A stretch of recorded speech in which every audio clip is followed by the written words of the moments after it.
Caregiving can sometimes feel like an impossible struggle. Caregivers may be torn between taking care of loved ones and trying to maintain balance in life.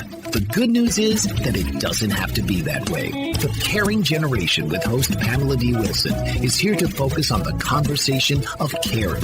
You're not alone. In fact, you're in exactly the right place to share stories and learn tips and resources to help you and your loved ones. So now, please welcome the host of The Caring Generation, Pamela D Wilson. I'm Pamela D Wilson, caregiving expert, speaker, educator, consultant, and guardian of the Caring Generation. Thank you for joining me for this week's show, episode 226, Caring for an Anxious Elderly Mother, Caregiver Strategies for Support. This is year 8 of this podcast. Before I jump into this week's topic, please, if you find this podcast helpful, take a minute to click the like or follow button on your podcast app and add a positive comment about this show to help the Caring Generation podcast grow and reach more listeners looking for caregiver solutions and strategies to care for elderly parents in the areas of health, finances, legal, family relationships, and family dynamics.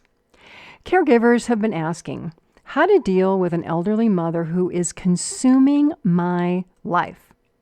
Over the years, as a care manager for older adults and as a power of attorney agent and a guardian, I was responsible for the care of many older adults who had anxious behaviors and who had what my staff and I referred to as high needs.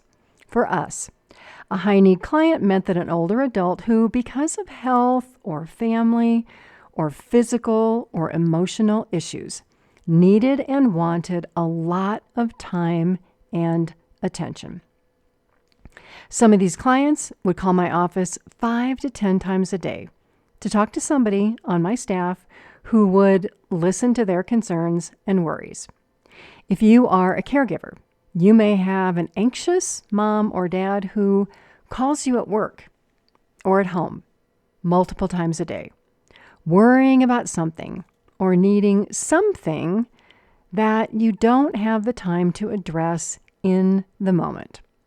If any of this sounds familiar, stay with me while I share signs that an elderly mother or father has high care needs or attention needs, how these needs affect their interactions with other people, including you, and ways to consider responding to an anxious elderly mother or father whose needs are truly consuming your energy and your life. To set the stage for this discussion, I want to talk about self-love, self-care, and boundaries. It takes a lot of self-love to set boundaries with difficult people in your life. These difficult people may be your elderly parents, or they may be somebody else. And while other people may tell you differently because they're looking in from the outside, there is nothing wrong with prioritizing your well-being and your self-care. You prioritize acting in ways that are clear and powerful, so that you live a life filled with joy and flow and positivity and happiness, rather than living a life filled with struggles and frustration and anxiety and worry and an absence of happiness. If your parents were not good parents, yes, this does happen, much to the surprise of adult children who had good parents and believe that all parents must be good. Not true. If you didn't have good parents, self-love and self-care and setting boundaries are even more important for you. You have to give yourself the love and acceptance that your parents or other people in your life may not have given you. You get to make the choice to love and respect yourself, regardless of the behaviors exhibited by an anxious elderly mother or father, siblings, or other people in your life. If you have family members or friends telling you to hang in there, stick it out, continue to take care of your anxious, high-need elderly parent, silence those voices. You get to be the voice in your life who decides what you do and how you do it. with empathy, compassion, and kindness. Sometimes the most empathetic and compassionate thing that you can do is to set boundaries with a parent whose behaviors are emotionally and physically draining by saying, I can't be the solution to this problem anymore. I've done this for a year or 2 years or 3 years, and I can't do it anymore.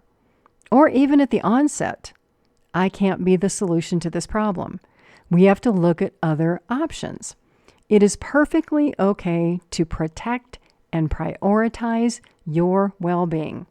It is okay to love yourself first so that you can then love and help other people. So let's start this conversation by jumping into a list of questions that might indicate that you have a anxious, high need, high attention seeking elderly mother or father.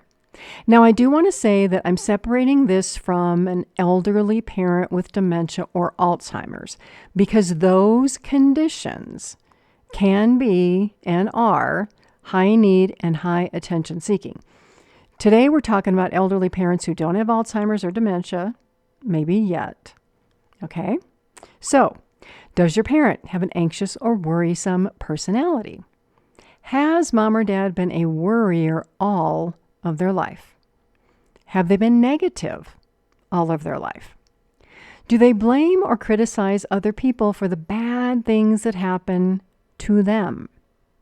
Do they spend their days worrying about everybody else as a distraction instead of dealing with their own problems or their own behaviors? Do they constantly complain about or worry about health problems that they don't seem to want to do anything about? They just want to complain and receive your attention and your sympathy, or the attention and sympathy of other people. Does mom or dad stress about issues going on in the world or the news that they really can't do anything about? Does mom or dad get irritated by minor issues? Do they have panic attacks or have a fear of something happening again, like a fall, especially if they've fallen before? If you answered yes to any of these questions, and these issues repeat and repeat and repeat, you might have a high need mom or dad who is anxious or even depressed.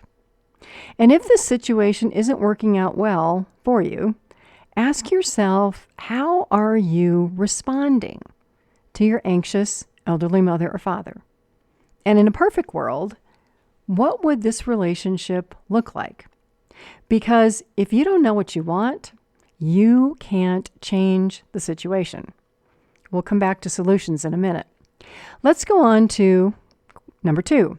How does anxiety, worry, criticism, negativity, and helplessness affect the ability of your mom or dad to care for themselves? And how do these behaviors affect their interactions with other people? I also recommend that caregivers who might find themselves being drawn into these behaviors because they spend so much time with an elderly parent, be very cautious and ask yourself the same question. Am I starting to behave like my mom or dad? Am I becoming anxious, worried, critical of other people? Do I complain all the time? It's very common that you take on the behaviors of the people that you spend the most time with, positive or negative. Now, it's important to understand that taking care of an elderly mom with anxiety can be challenging. Let's add on some other complications like depression, a narcissistic personality disorder, medical conditions like heart disease, circulatory problems, diabetes, arthritis, breathing problems, physical pain that can affect brain functioning, and the ongoing experience of negative life events created by these behaviors. If you add all of these up, and you have an anxious mom who relied on other people like your dad to hold things together because your mom never learned to cope or be responsible or self-sufficient or solve her own problems. You, as the caregiver of this anxious elderly mother, you've got your hands full. You have my empathy, my compassion, and my understanding. Because by this time in your mom's life, it's going to be very difficult for her to identify these behaviors as problems because they were always solved by someone else. Your dad, her sister, maybe one of your siblings. And in this time of life, it's probably unlikely that your mom's going to want to change these behaviors because she sees no reason to. She's had other people take care of her and solve her problems all of her life. What motivation on earth would exist for her to change? So, the person who has to change is you, the caregiver. Your responses, your behaviors, your reactions to this anxious elderly mother or father. You can do it if you want. It does take practice, patience, compassion, and empathy. Anxiety and health problems show up in mom's life because she has a lack of coping and problem-solving skills. So if you can understand that, that might help you be a little more patient. Because as a result of all of this, mom may neglect self-care routines. She may lack the motivation to help herself because she's never had to do that. She may have a lot of doctor appointments. She may obsess about medical conditions, yet refuse to follow the doctor's orders because she doesn't want to, or it's too hard, or she knows better, or what does the doctor know about me?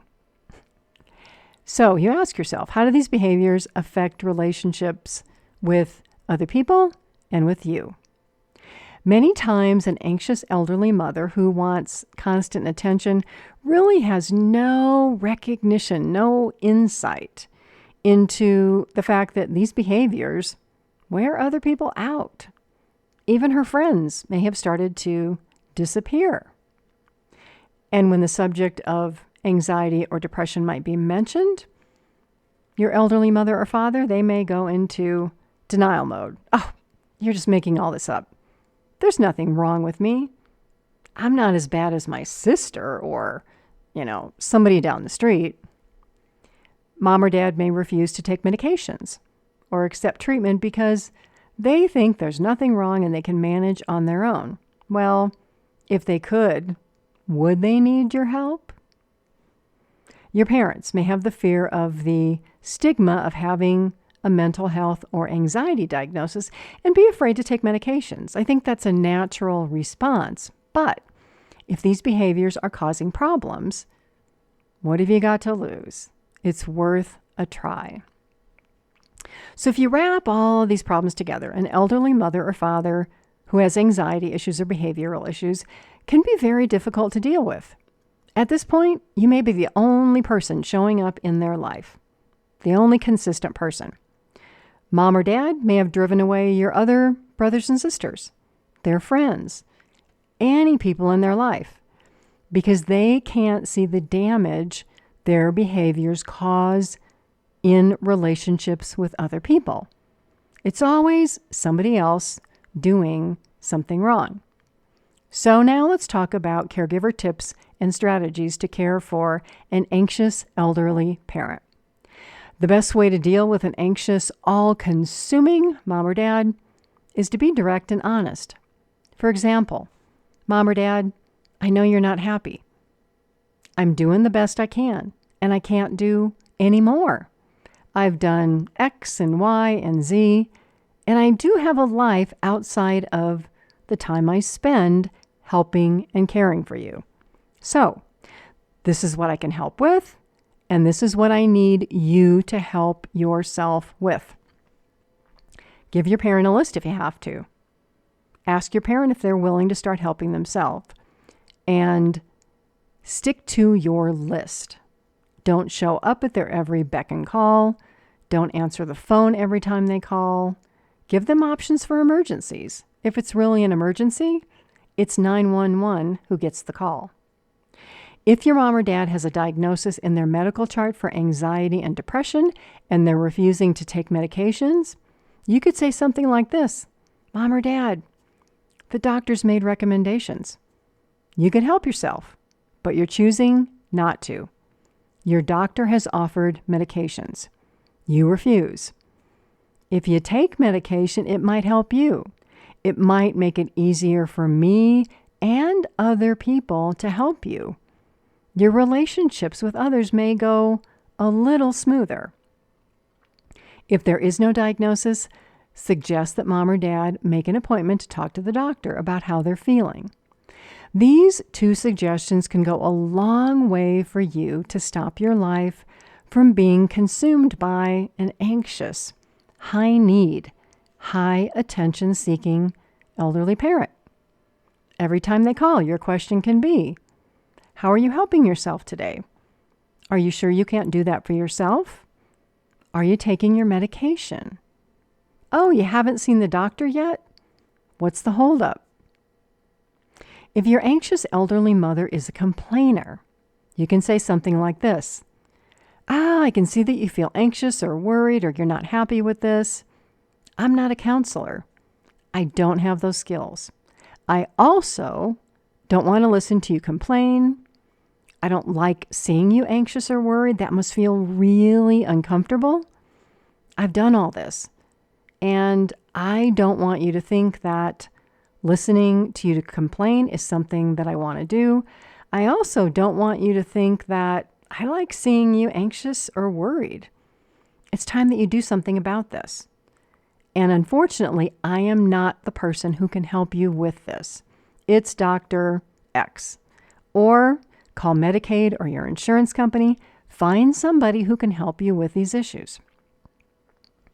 Anxiety and depression in an elderly parent can lead to a lot of other problems like hoarding or excess spending or constantly talking bad about other people, which is triangulation. So my advice is to set firm boundaries, especially if you are the agent under power of attorney. So an example, let's say mom or dad gets anxious and they spend too much money on things they don't need. Tell them that they need to change this behavior, or in some cases, you may have to put other protective measures in place. I once had a client who became anxious all the time, and she would write $1 checks to 20 or 30 charities and mail them. So what do you think happened? Those 20 or 30 charities started sending her more letters asking for more money. And those 20 or 30 charities got noticed by 20 or 30 other charities. So she was getting hundreds of letters a week, which of course made her feel really good. But then she felt anxious because there were all of these people who needed help and she had to be the one to help them. Eventually, I had to take the checkbook away because the anxiety attacks and the check writing meant that she couldn't pay her electric bill or buy groceries or buy her medications or pay her heating bill. These things happen. Next, let's talk about triangulation, which is very common. Your mom talks to your sister about you, or talks to you about your sister, and she never says a positive thing. You can stop the behavior. You can say, Mom, if you want to talk about Sherry, my sister, then let's call her right now on the phone so that you can say these things to her, because I find it unacceptable. To me, it's disrespectful to talk about another person when they're not present because that person can't defend themselves. How do I know if anything you are telling me is accurate? I don't, unless we ask my sister or my brother or somebody else and involve them in this conversation. To create effective strategies for managing an anxious elderly mother or father, do your best to understand the underlying reasons for their behaviors. It may be that their parents didn't treat them well. Maybe they didn't care for them well or raise them well. And you may see this behavior in your grandparents. It may be that your father or mother, through their responses trained your father or mother that these behaviors were okay. Now, the problem is that your dad or your mom, who took care of everything, may have died. And now you are left to deal with your surviving parents' behaviors that were reinforced, that were taught. So you can be empathetic, but you can also be firm. For example, I understand that you didn't have good parents, or that dad or mom taught you that these behaviors were acceptable because they solved everything. Well, for me, the behaviors aren't acceptable. So we need to agree to communicate and work together differently if you want me involved. And even then, we may have to pay or hire someone else to help you because I'm not dad or I'm not mom. And I can't be the spouse that solved your problems and listened to you worry all the time and listened to you complain. That is not the life that I want. I can't be the solution to this problem. I don't want to be the solution to this problem. It's now time to find other solutions because I want to go on with my life and my career and my marriage, or I want to find a partner and get married and have kids. Mom or dad, I love you. I can't imagine how difficult this might be for you, but I have to take care of myself. And I can't do that while I'm caring for you to such a degree. It's important for all caregivers to remember, prioritize self-love and self-care over and above the expectations that other people place on you.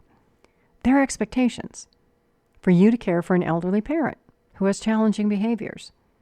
Tell them that if they believe so much that this person needs care and this person deserves all this and all of this should be given to them, that they can step in and take over because you're making a different choice.